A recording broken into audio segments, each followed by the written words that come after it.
નમસ્કાર, જય શ્રી કૃષ્ણ। આજે હું તમને શીખડાવવાનો છું તળિયાનું લેવલ લેતા। આ મંદિરમાં ઘણા કારીગરો એવા છે કે જેને તળિયાનું લેવલ લેતા આવડતું નથી। તો મારો ઉદ્દેશ હેતુ એટલો જ છે કે હરેક કારીગરને પોતાનું લેવલ લેતા આવડવું પડે, જેથી કરી એને પોતાના હીરા રિપેરિંગ ન આવે। જો લેવલ સારું હશે તો કટિંગ સારું બનશે, અને જો લેવલમાં જ કાંઈ નહીં હોય તો આપણે રિપેર આવશે અને આખો દિવસ આપણો રિપેરિંગ કરવામાં જાય છે।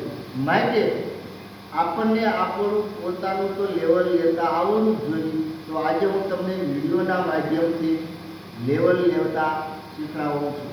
તો ખાસ કરીને તમે આ વિડીયો જોઈજો અને લેવલ લેતા શીખી દીધો। તો જો મિત્રો, પહેલાં પ્રથમ ડાય લઈને તળિયા કટોરમાં બેહાડવાય આ છાલ મેકવાની, અને પહેલાં આપણે ઉતરતો ભાર કરવાનો છે।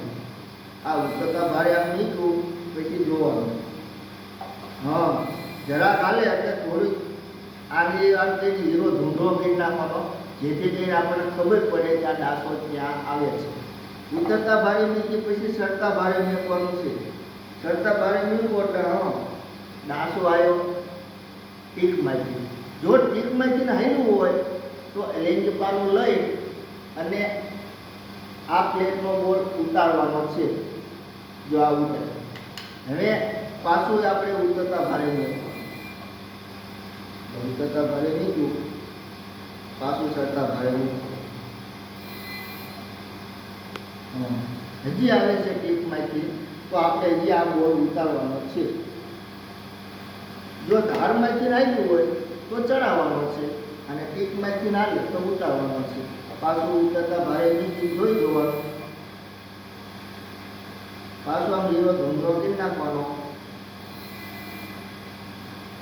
હવે ડાસો વળી ગયો, જરાક ધારમાંથી નાખ્યું છે તો આપણે એ ડાસાને ફાડી નાખવાનું। તો ફાડવા માટે શું કરવાનું, તો આપણે જે આપણે ઉતાર્યો હતો ને એ સ્યાદ ચડાવી દેવાનો છે।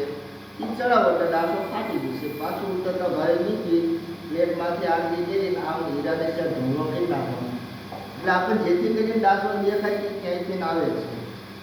હવે કમ્પ્લીટ થઈ ગયું, હવે તે ડાસો આવતો નથી। ઉતરતા ભારે મૂકવાનું અને ચડતા ભારે જોઈ જવાનું ડાસો આવે છે, ના ડાસો નથી આવતો। એટલે હવે આ પ્લેટને આપણે વાંચી દેવાની છે। ચાલો આ પ્લેટ આપણે વાંચી દીધી। હવે આ થઈ ગયું આપણું પ્લેટનું લેવલ। તો હવે આપણે લેવાનું છે કટોરાનું લેવલ। તો આના સાઈડે ઉતરતા ભારે મૂકી અને આમ સાઈડ થઈ આમ ધૂળું કરી નાખવાનું, હીરાને ધૂળો કરી નાખો એટલે આપણને દેખાય કે ડાસો ક્યાંયથી આવે છે, ટૂંકમાંથી કે ધારમાંથી। તો આપણે મૂકવાનો એને સીધો ભાર, સીધા ભારે નીકળ્યું, ડાસો આવ્યો બારથી, એટલે અહીંયાથી ડાસો આવે તો હું આ જે પાયા ગયા ને એ અંદર નાખવાના, એટલે એકે ઉતારવાના છે।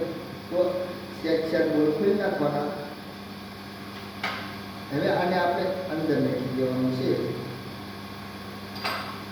જો આવી પાયા અંદર નાખી દેવાના, પાછી આપણે આ સાઈડ નીકળી ઉતરતો ભાગ ચેક કરી દેવાનો છે। પછી આપણે એ સાઈડ નીકળી જોઈ દેવાનું, હજી આવે છે તો હજી આપણે સેટ પાયો, હા ડાસા આપણે સેટ જ મારવાના, બહુ ઝાઝા મારવાના નથી। જો ઝાઝા ડાસા લેશો ને તો ડાસા પછી આપણે વધુ આવશે અને ફાડવામાં આપણને કહેવાય આવશે, એટલે આપણે જરાક જરાક જ લેવાના છે। જો એને ડાસો હોય જશે, પાછું એકવાર આપણે ચેક કરી દઈશું। હમણાં જે આપણે ડાસો આવ્યો હતો એ બહારથી ના આવ્યો તો જોઈ લેજો, બહારથી ના આવે તો ઉતારવાના, અંદરથી ના આવે અહીંથી અંદરથી ના આવે તો બહાર કાઢવાના, અહીંથી ના આવે તો ઉતારવાના, અંદરથી ના આવે તો ચડાવવાના, બરોબર। હવે આ આપણું લેવલ થઈ ગયું છે, તો એકવાર આપણે ફરીથી ચેક કરી દઈશું। હેલો કમ્પ્લીટ, આ લેવલ ચડતા ઉતરતા ભાગનું કમ્પ્લીટ થઈ ગયું છે। હવે આપણે પહેલી બીજી સાઈડનું જોઈ દઈશું।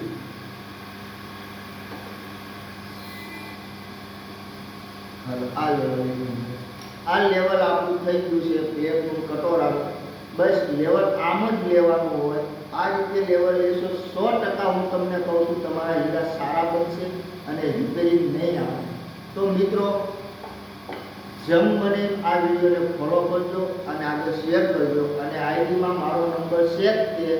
જો તમે લેવલ આથી લો અને ન ખબર પડે કે ન જાણ થાય તો મને અવશ્ય ફોન કરજો. હું તમને અવશ્ય ફોનનો જવાબ આપીશ. જય માતાજી.